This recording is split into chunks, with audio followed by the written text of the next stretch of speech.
As I kind of look around the room here, you know, it really is a humbling experience to see so many people here today. I wasn't expecting to see this many people, to be completely honest, but this turnout is amazing. It really is amazing. For that, wonderful.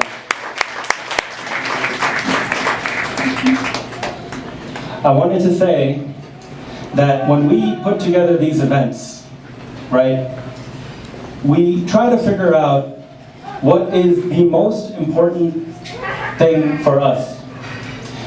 We spend a lot of time, Samia and the rest of the board, right, organizing all of this.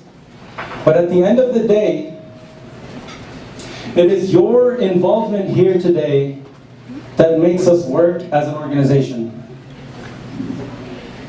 It is your involvement here today and your donations here today that allows us to add upon the 123 schools that we currently have and continue to build playgrounds, libraries, computer labs, and all the things growing up in the developed world we took for granted. These are the things in Pakistan, in our schools, we do not have. Your support here today, it enables us. You are the catalyst for this. A computer lab, it enables those students to explore the internet, Google. Think about what Google has done for us today. Anytime you have a problem, no matter what it is, right, we go to Google it, we Google it, we try to figure out, solve these problems, but also think about like the educational content that's available, right? The free educational content that's available. Sal's Academy, Academia, there's so many out there. All of that is what we are providing for those kids in Pakistan by providing a computer lab. And it is you attending here and you donating here today that enables us to do that. Now, the last thing I want to say about this is that your involvement here, it helps us train those teachers. Those teachers, now if you think to your 2nd, 3rd, 4th grade, 5th grade, 6th grade, whatever, for me personally, all of those teachers have had some sort of an impact to my life. They have. Me being here right now is a component of every one of those teachers. They have been my role models, and that is what we do at DIL. We take a grassroots approach. From the bottom up, we try to educate the teachers so that they can move away from your traditional memorization tactics, right? Repeat like 18 chapters of a textbook and that's your test.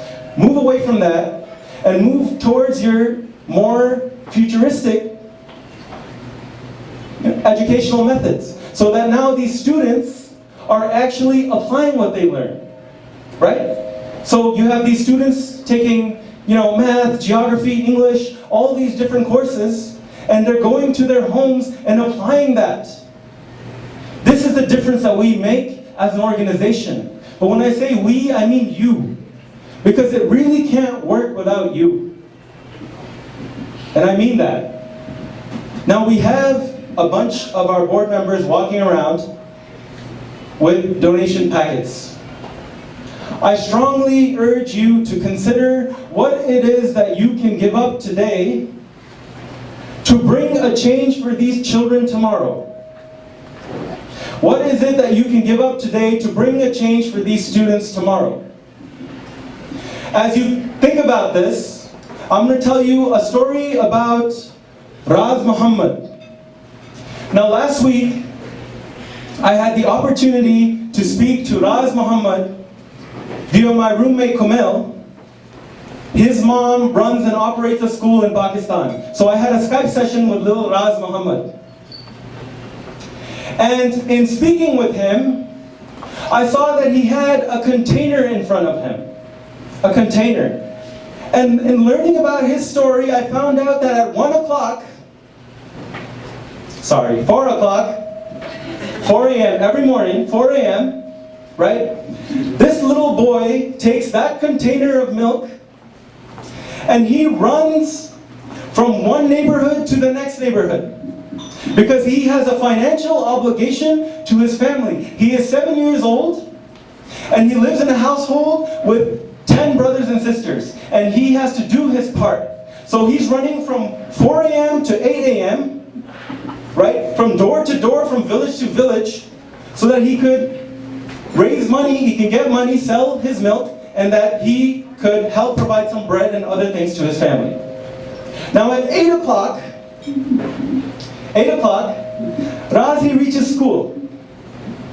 He reaches school, and from 8 to 1 o'clock, he learns about math, science, English, geography, Urdu, all the subjects that he possibly can. And when I asked him about this, he tells me that I do this because I know that I can take my family out of the position that they are in today. That's what he told me. Says little Raz Muhammad at 7 years old, 7. This is what he told me. And then at 1 o'clock, when his school is over, right? When his school is over, he returns home when most of us would, I don't know, grab a bag of Cheetos and watch TV, right? But when we do something like that, he doesn't. He takes that same container of milk, he fills it up, and now goes to his school's district to sell more milk. And then he goes from one district to the next district to the next district to sell more milk because he knows that this is the way that he can get out. He has an obligation to his family and he needs to keep going to school so that he could fulfill that obligation. This is the story of Raz Muhammad. This is what he has to go through. This is what he gives up because he knows it will bring financial security to his family. So I ask you to think about this. He has given up so much in his life, his youth, right? His sports.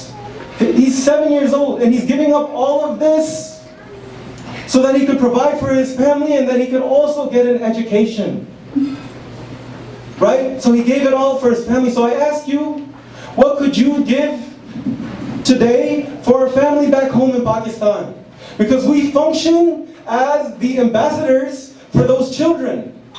We are fortunate to live in an area where we have been given and we are privileged. We are fortunate for this, right? So we have to be the ambassadors for those children because they cannot represent themselves. He is running from town to town and nobody knows his story. Nobody knows it, so how will we help him? So that is what we try to do. We try to bring this together so that you guys know about these stories, right? So I'm going to leave you with this. As a final word, be the change you wish to see in the future. Be the change you wish to see tomorrow. Be that change. Thank you.